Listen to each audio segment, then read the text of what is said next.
Alright, go ahead and post my money bags in the chat. For the good old good luck. Sorry if you hear the little blips in the background. That's just the TradingView message ding.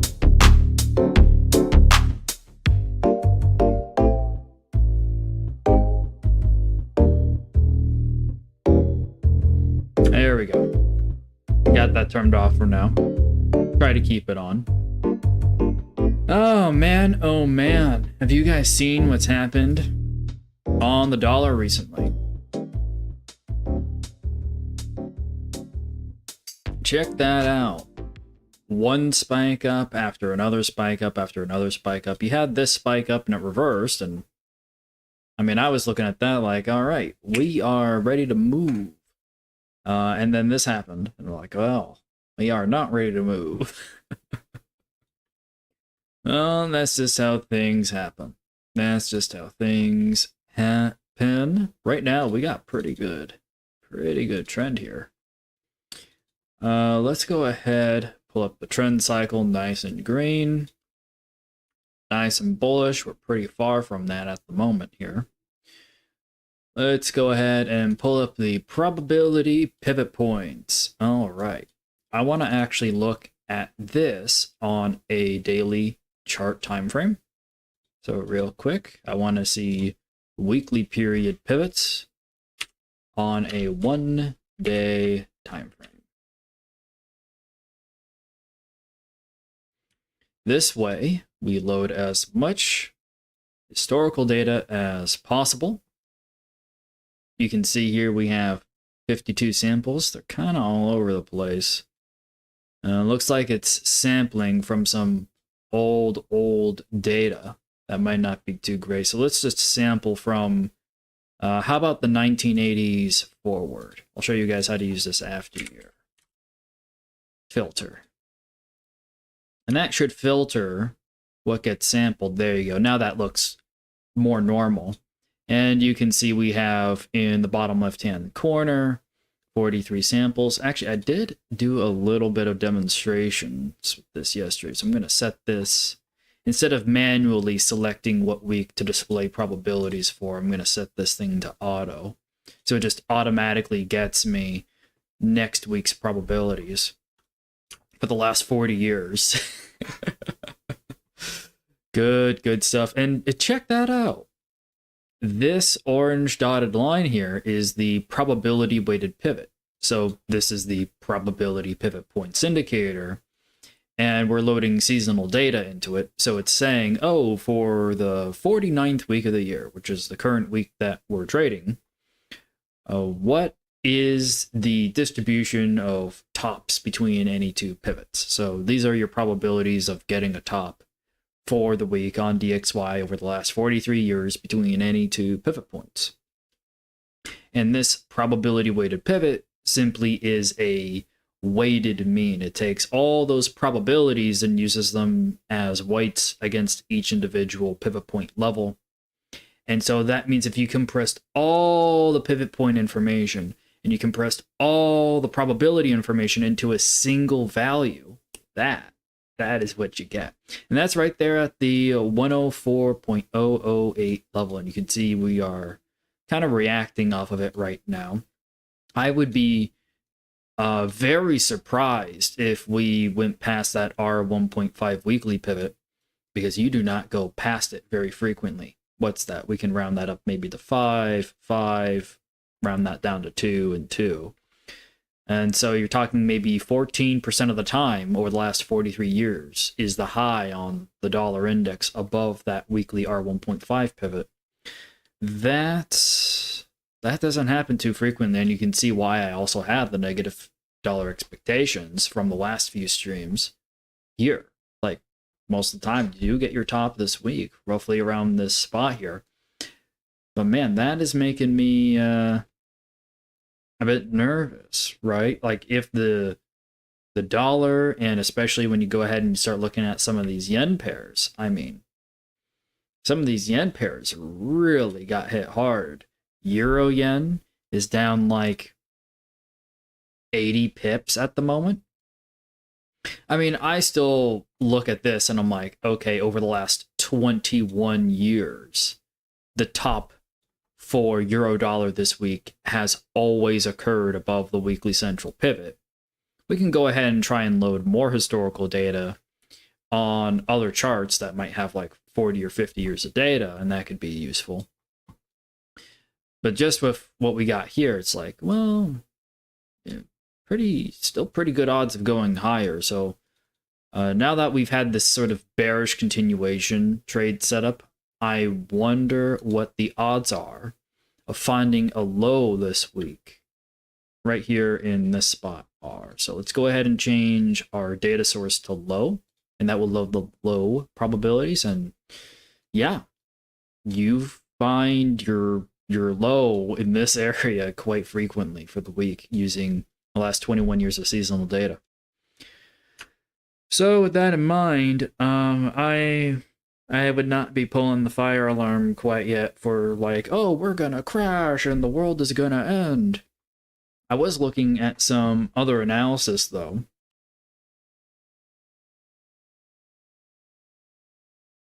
Oh, hold on a second.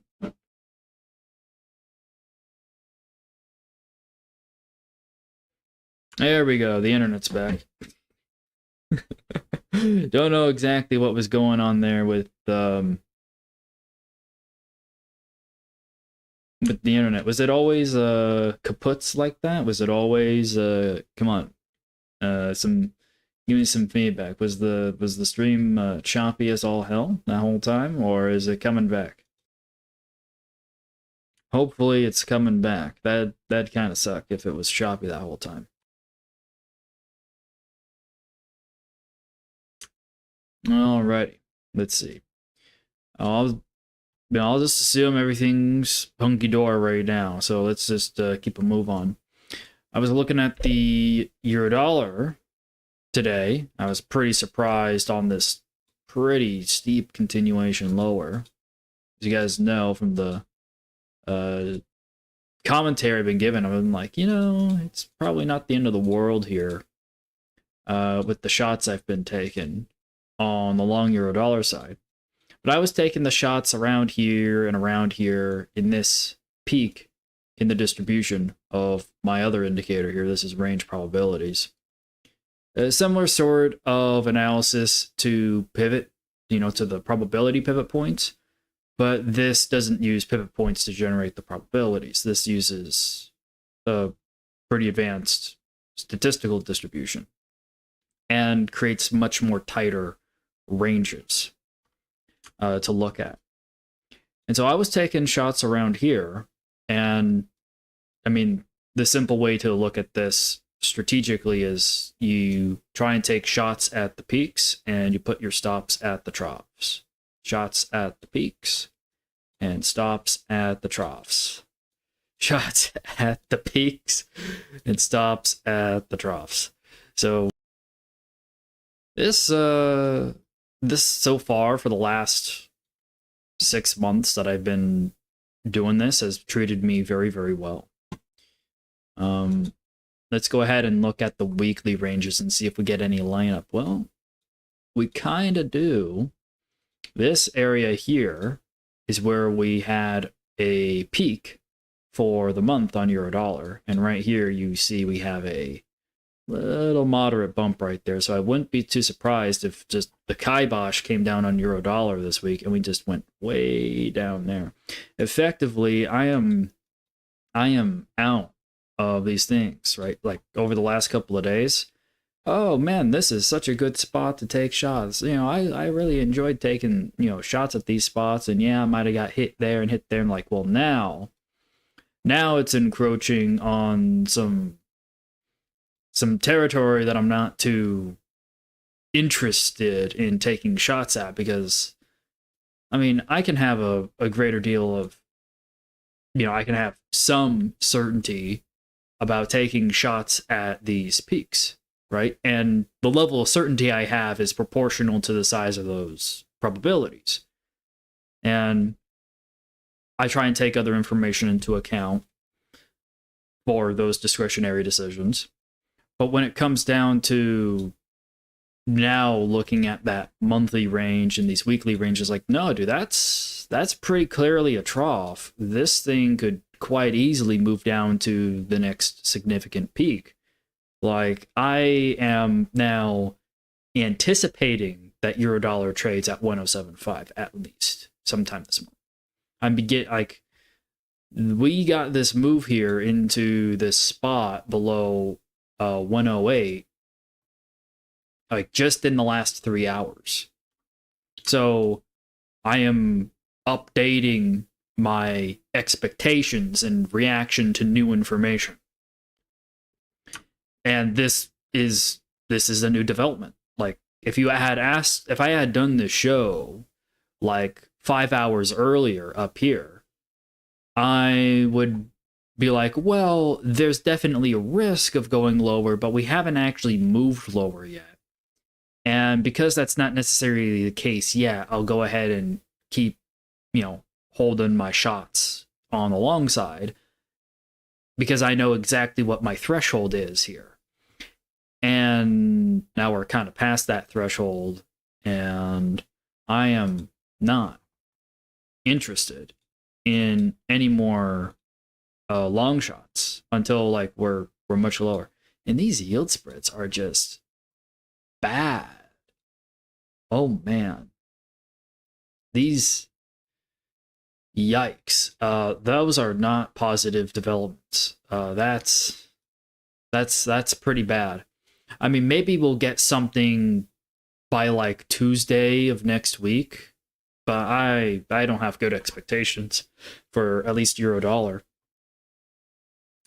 I mean, this is gonna be like bad.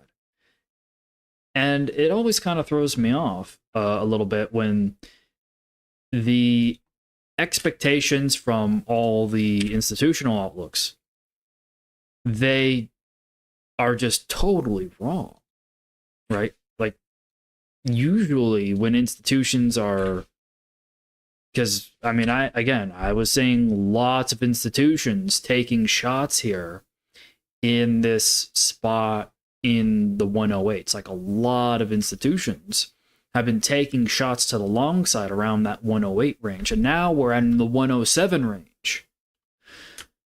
So there's a lot of people who are like significantly underwater right now at institutions, taking these shots on the long side here. And maybe they have good positive expectations for the rest of the month still, but they're going to have to hold those drawdowns maybe for like another 100 pips. Oh my God, you hear these stories of guys who have held drawdowns for hundreds and hundreds and hundreds of pips because they just, think that they're right. And sometimes things turn around after like a few weeks or a few months, and yeah, they turn out to be right. Some famous stories like that are around the Great Financial Crisis with people who were going short the CDOs. Yeah, there's a lot of stories like that during the Great Financial Crisis. People holding on to some serious drawdowns because they were just stubbornly, being stubborn about their opinion. But in this sort of situation, this is not as dramatic as that.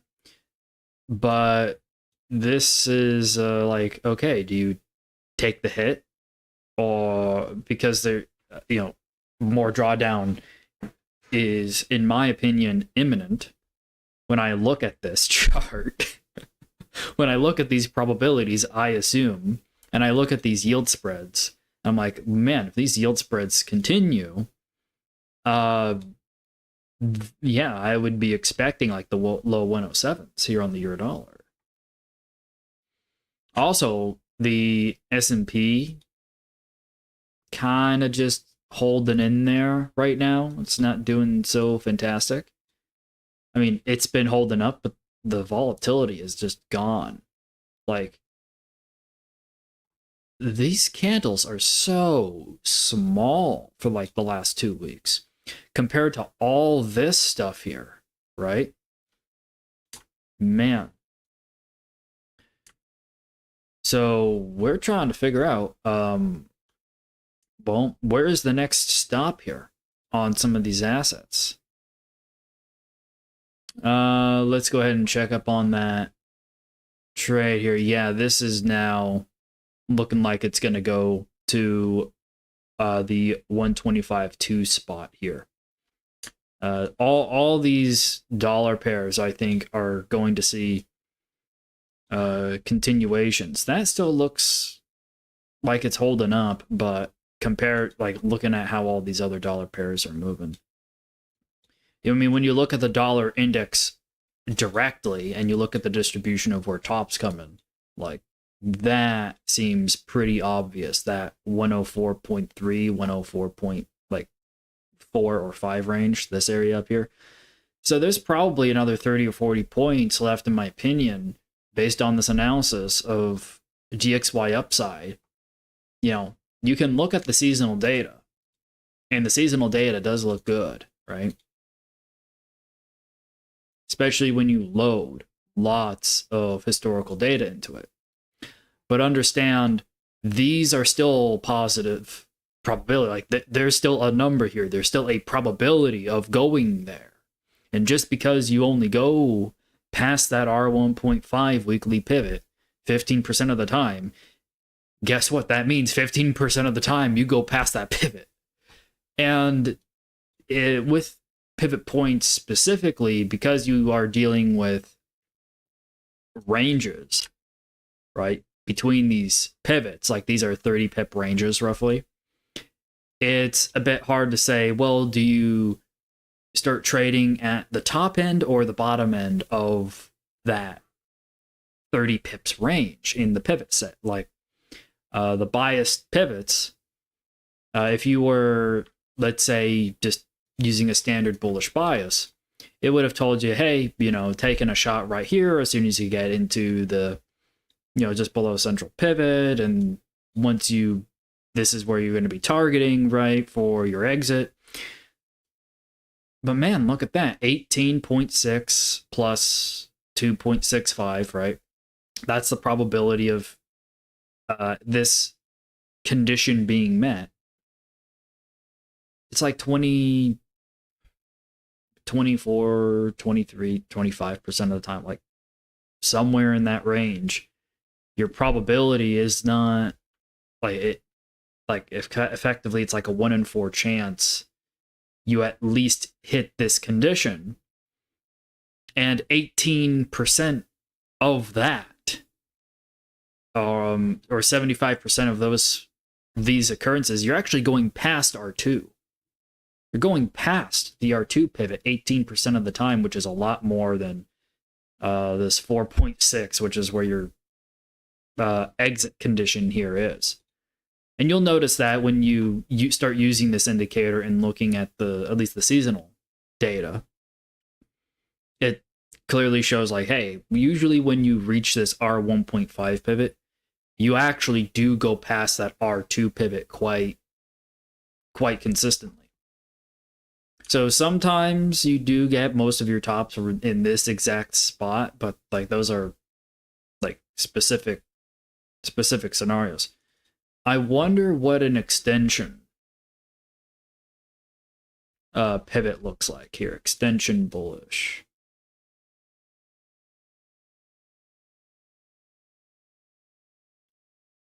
Yeah, that's not looking too hot. There's no like defined entry zone on this. It's just going past R2. Yeah, even this isn't great. I mean, the big issue with these particular sets of applying pivot point strategies to these particular set of probabilities for this particular week, right? Some weeks have like a definite seasonal skew in a particular shape and direction, and that's kind of what makes the indicator most useful, is helping to identify when those periods actually occur and when those patterns are significant, right? But just looking at these odds, it's like, man, this, like, you got some crazy tail risk here. You got some real thin odds there. Like, once you start going past that R1.5 weekly pivot, you start dealing with, like, tail situations. Now, I'm going to go ahead and bring up these monthly odds. The monthly odds say a lot of the time you can, with the range probabilities, you can get your top around here, right? You can get your top around here, but then see how it like tails off and tails off, right? Like, what's the contingency plan before it's decided, hey, we are going to start to see this tail off? Any of the shorts taken here, we got to cut them. What's the contingency plan, right? If we go ahead over here and we turn on the auto time frame again so we can get some monthly odds. Dum bum ba bum. Yeah, check that out. A lot of tops in this area. But check that out. That's like 100-point range. Overlay that with the ranges, and look, that's like your edge case. Like, dollar likes to shoot up this particular month. Yeah, and then you get and then look at that. So here's your tail on your distribution. Starts roughly at 106.2. And then you overlap the monthly period pivot points. And that's the R1 spot at 106.266. And then you can see these are pretty flat, small probabilities past that point, whereas you have much larger centralized odds around this spot below the monthly R1.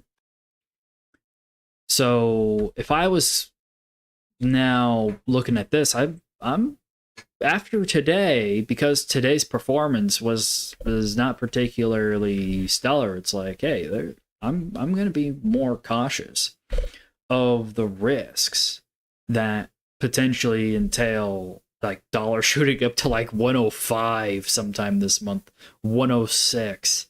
Like, I am not interested in getting caught just trying to short dollar, doing, long trades here. Like, I've taken some shots and I got hit, and that's fine because I have lots of ammo to take those shots at, and I know my clear threshold and cutoff for making those discretionary decisions. And preferably I try to not make them discretionary, right? But look at that. It's like a very similar look when you bring up euro dollar on the flip side, and you're only using 21 instead of like 40 samples here. So I would anticipate personally, but like based on how I'm approaching things and based how I'm interpreting these probabilities and these tools, that we see more dollar bullish continuation here.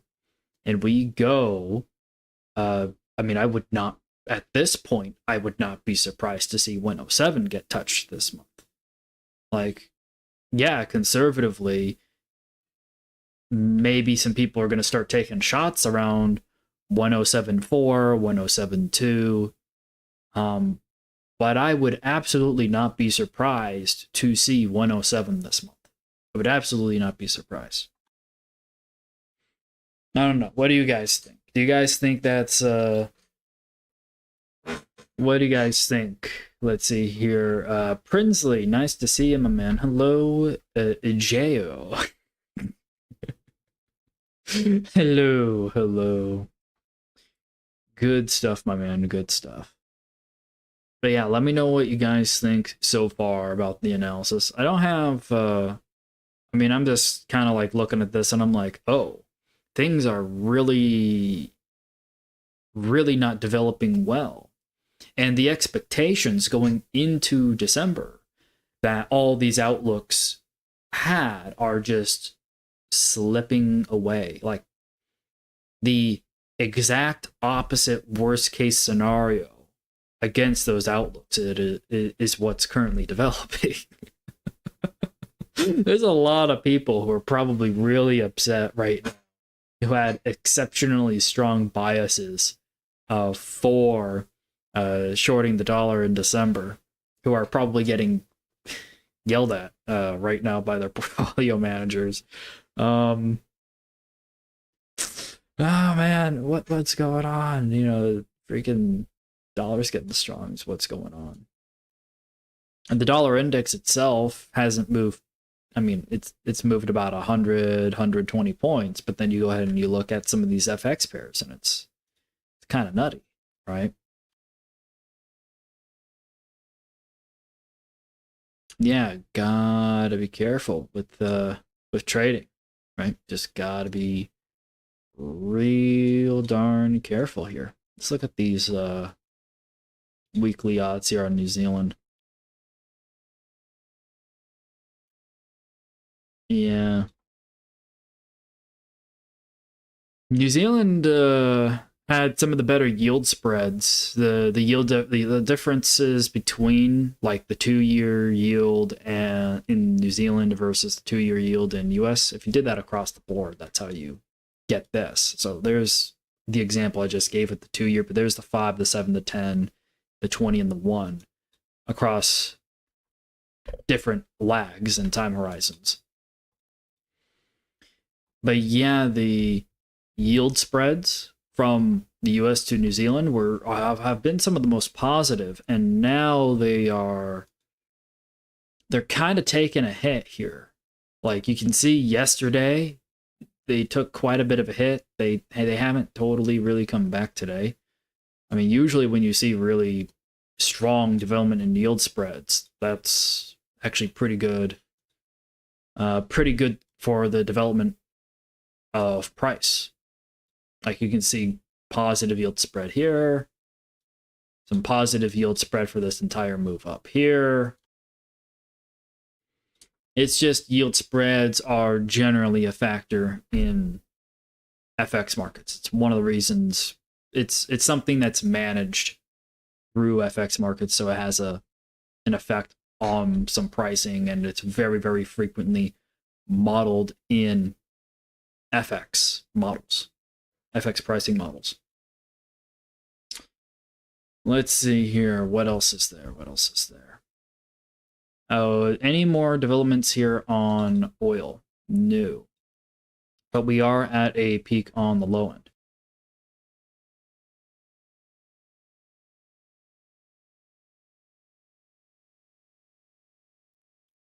Ah, I had to sneeze there.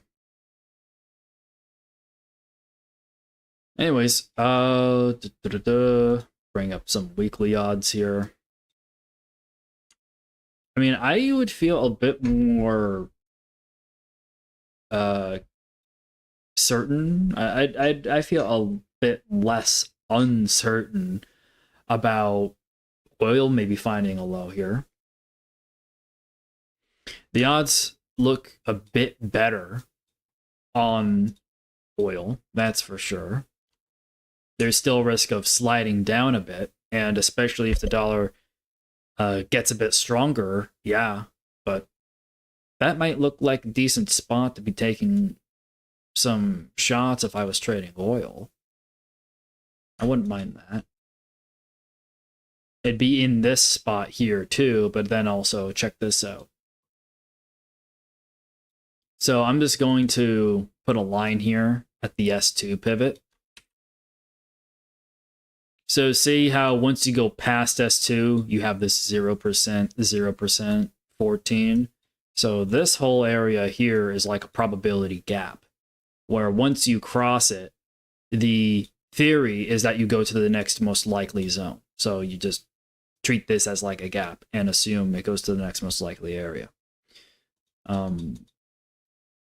Now, if I go ahead and hide the probability pivot points, check that out. That's right at the threshold where you go from pretty moderate density odds to very low density, starting to get into the tail odds here. So I think that's a pretty well-defined cutoff for shots in this area here if there is the US dollar strengthening that brings us down there. That's actually not the worst plan in the world. I don't think guys who are doing prop firm challenges daily, trades where they have to exit their trades are going to be too happy about that, because I mean, this is a weekly period. That'd be a low for the week, potentially, right? Again, whenever I point out like, oh, that seems probabilistically driven, like, understand that we can go and actually look at the probability that I'm wrong here. Let's see here. What do you think about GJ and gold, please? Yeah, sure, I'll bring up those two. And then, unless some people bring up some other assets or have some other questions, I think I'll go ahead and end it. But let's go ahead and do that. So let's look at gold. Ooh, gold not in a good spot there. Man, the people who were short there are probably feeling pretty good. Anything changed there? No. No, not really. This chart here, just gold, the TVC trading view chart, that has a lot of good historical data. So we'll go ahead and use this first. Yeah, a lot of lows in this spot right there. So another 50 points lower could be on the table here. Would not be surprised if we went another 50 points lower. And does that line up with the distribution? Yeah, that does. There's a peak right here in our distribution, right there, which you can see more clearly there. And you can see that's roughly around the S2. So I'd probably lean towards like just below S2 if I was using this and taking shots. But this might not come for like weeks, and there's still a risk that the thing could just run away at any point in time on like any particularly surprising fiscal stimulus news out of the United States or whatever. Or if China does a massive stimulus to induce growth in their country. That would especially help the Australian. And maybe that helps oil. That'll certainly help oil. It maybe helps gold. It probably more certainly help oil because, China uses quite a bit of energy to get their production started. Let's go ahead and look at the highs for the month. Again, this was just a fat finger crazy thing. That is just, I mean, is that a nominal expectation to have? No. That you're going to get this sort of behavior. Do you have to be protected in case of these particular things? Yes, this is why you have to know what you're doing when you're trading, especially commodities like this stuff. I mean, remember, crude oil went negative during COVID. Like, these things frequently occur.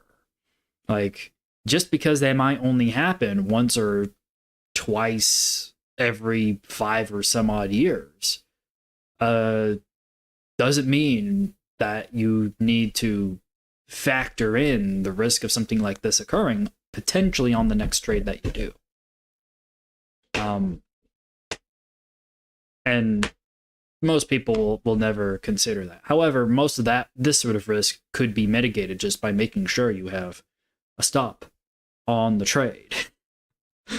Like, a stop on the trade does wonders in that particular scenario. I mean, if you set up a limit order to get short right here and it tagged you in and you put your limit stop right there, it's like, well, it sucked that I got limited out almost instantly, but at least I didn't have to hold the drawdown all the way up for like triple the size and potentially lose even more money. Because what if this thing didn't come back down, right? Think of the alternative scenario where this thing, instead of just being a wick up, it closed that high. Yeah, try not to like it. That's not good to say the least. I don't think anyone is going out of their way to try to get stuck in those types of trades, but people very often and frequently do get stuck in those exact type of situations because they're new and they overlooked a couple of things and they lose their money. But right now, this is a kind of a tricky scenario here because all the expectations were super positive and super bullish. And yeah, I mean, we just made a brand new low on the euro dollar.